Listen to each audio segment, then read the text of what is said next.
I had someone within the gymnastics community tell me the day of my Olympic competition, the day of all around. A phenomenal routine. You're overweight, the judges aren't going to like it, you're not going to win because of it, and you should have worked harder. And I remember, again, as a 16-year-old kid, it was just like this scarring moment for me. But I'm really proud now, being 28. Looking back, it shook me for a second, but then I was like, you know what? I'm really good at what I do, and I've been winning these competitions, and I'm here for a reason. It kind of shaped who I am today, because someone tried telling me very early on that because of who I was, what I looked like, how I acted, I wasn't going to become something. And it's been like my mission in life to prove people wrong now, which I love. I'm Shawn Johnson East, and today I'm unfiltered from my home. My makeup routine now that I'm a mom takes me maybe 5, maybe 10 minutes. And doing makeup during quarantine is very rare. I hardly shower, let alone get out of sweats. Especially chasing an almost 1-year-old around. I would say the first time I recognized beauty, I think it has to be at the Olympics.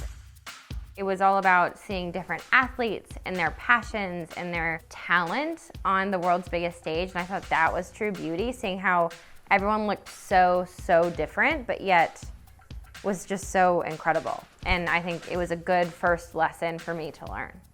My first makeup step is, I already put moisturizer on, so primer. Life in Des Moines, Iowa was pretty much anything and everything you would expect from like a Midwest small town movie. We spent every day outside sitting in lawn chairs in our driveway. I played capture the flag every Friday with every kid, and it was amazing. But do I remember life without gymnastics? Not really. It was always my passion as a kid, and so I just spent every waking second, even like at home, thinking about it and playing, and I would use like my neighbor's fence as a beam. It was my favorite thing in the whole world. I was really lucky in gymnastics. I had like a different schedule, and I only did 20 hours versus like the normal 40, but I was really lucky to have a coach that celebrated me having an identity outside of gymnastics. Gymnastics wasn't this like Olympic sport for me. It was just a hobby that my coach, talked about as like an after-school activity. I'm not a makeup guru, so if I do all of this wrong to all the makeup artists out there, I'm sorry. I put it under my eyes and my nose, a little bit here. Maybe that's a lot, I don't know. I am baking now.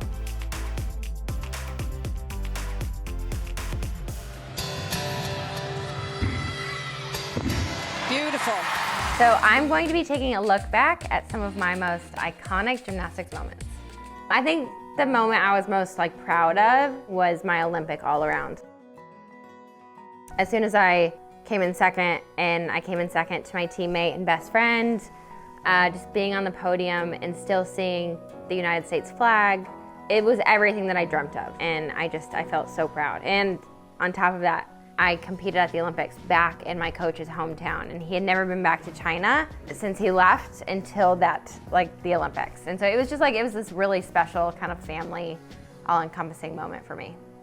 I'd say least happy to share was probably just my retirement in 2012.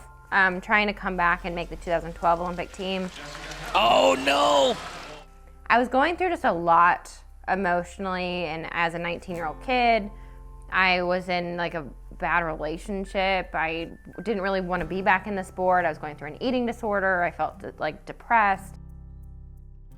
It's a hard moment for me, but it was one of the most pivotal and life lesson learning moments of my career. A phenomenal routine.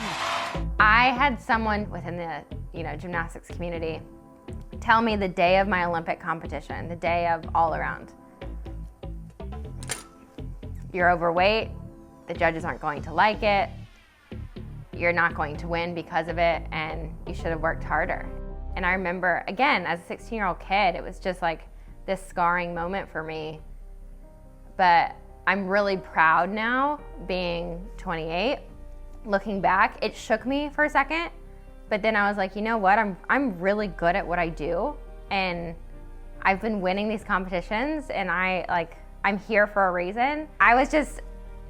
It kind of shaped who I am today, because someone tried telling me very early on that because of who I was, what I looked like, how I acted, I wasn't going to become something. And it's been like my mission in life to prove people wrong now, which I love.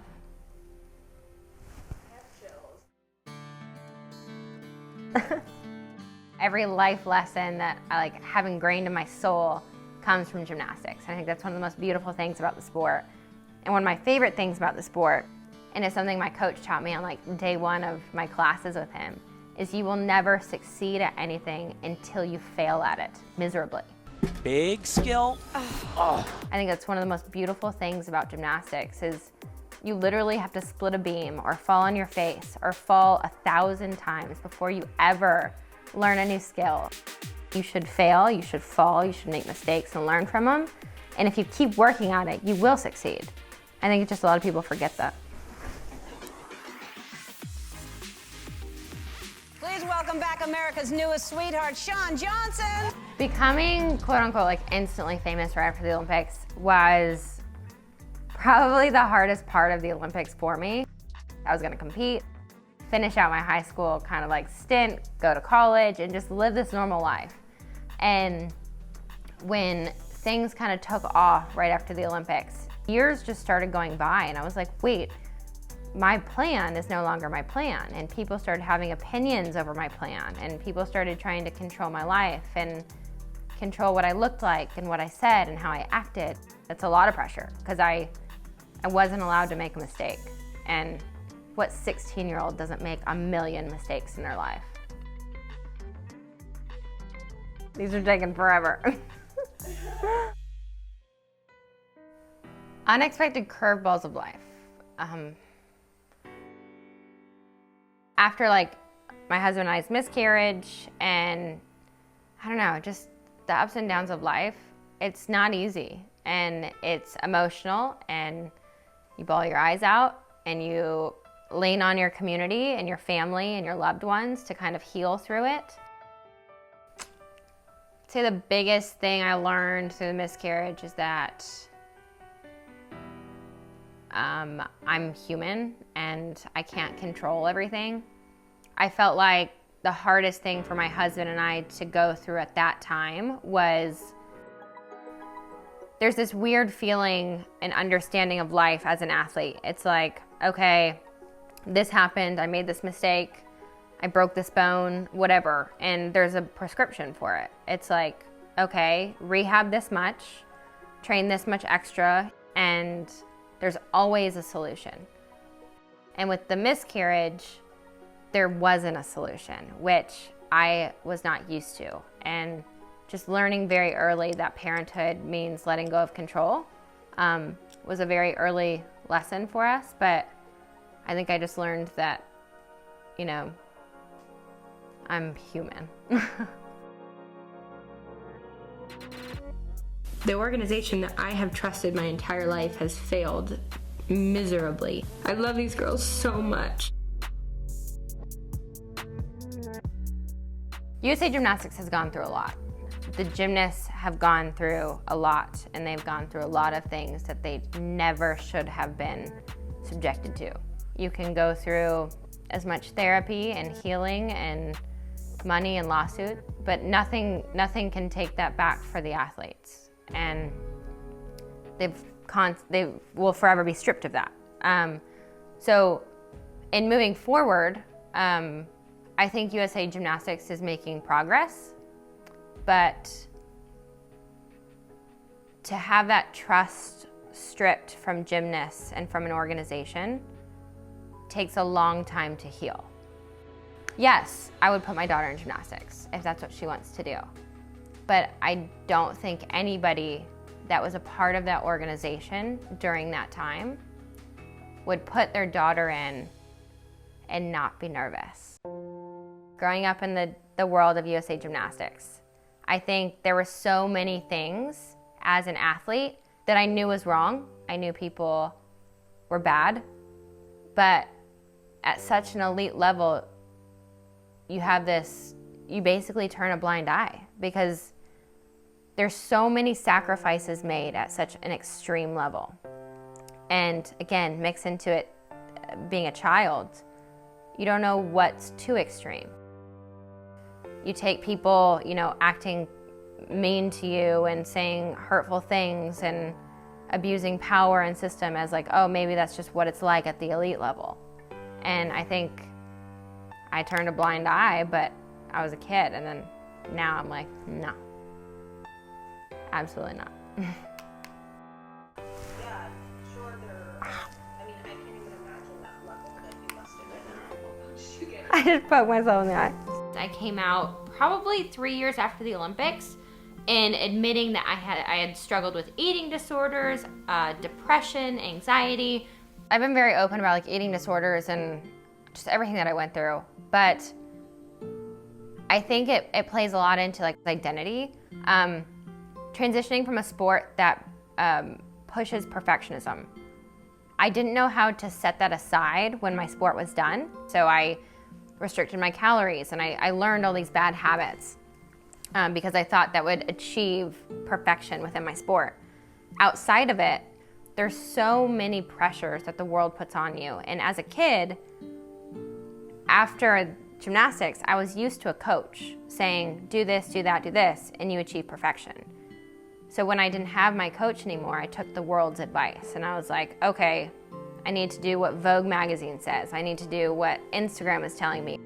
And I think if I could go back and tell that girl, I'd be like, well, everything you're doing is wrong because the only way you can be successful and be happy is by being yourself. And I didn't learn that for a while.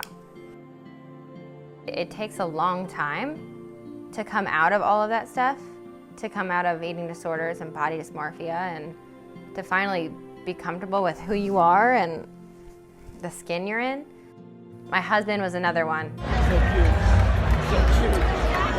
He was someone who truly loved me for me and not what I had done. And he gave me a lot of confidence to heal. What are you doing? You serious? And then my biggest fear was getting pregnant because I thought with a changing body, I would regress and go back into feeling insecure. And I was just so shocked to find that I had never been more confident in my life.